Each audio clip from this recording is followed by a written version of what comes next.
ये ध्यान सूत्र है, meditation is a dance of ecstasy and truth.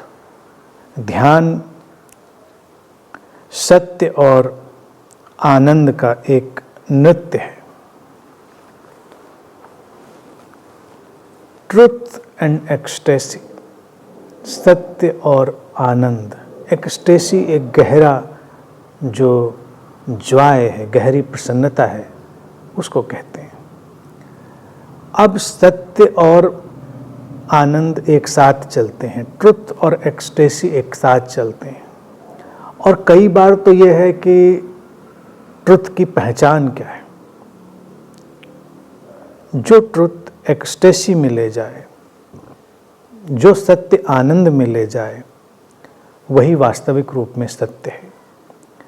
जो सत्य हमको निराशा में ले जाए, विषाद में ले जाए, भटकाव में ले जाए, उसे ठीक अर्थों में सत्य नहीं कहा जा सकता। तर्कों से, तथ्यों से हो सकता है वो सत्य नजर आता हो, लेकिन जब हम अध्यात्म में सत्य की बात कर रहे हैं, जब हम ध्यान में सत्य की बात कर रहे हैं, तो हम सत्य के एक ऐसे स्वरूप की बात कर रहे हैं जो शुभता लाने वाला है, जो कल्याणकारी है। और उसका पहला लक्षण यही होगा कि वो आनंद में ले जाएगा, एक्सटेसी जनरेट करेगा। अवतरित हुआ तो हमको गहरे आनंद से भरेगा। इसीलिए सूत्र कहता है कि ये जो ध्यान है, ये सत्य और आनंद का एक नृत्य है, ट्रुथ एक्सटेसी का डांस। अब नृत्य क्या है? नृत्य तो जीवन का एक उत्सव है। नृत्य में नाचना या नृत्य की भंगिमाएं जो हैं, उनका बहुत औचित्य नहीं होता। नृत्य से सीधा अर्थ ये होता है कि एक ऊर्जा का प्रवाह है, एक चेतना का प्रवाह है,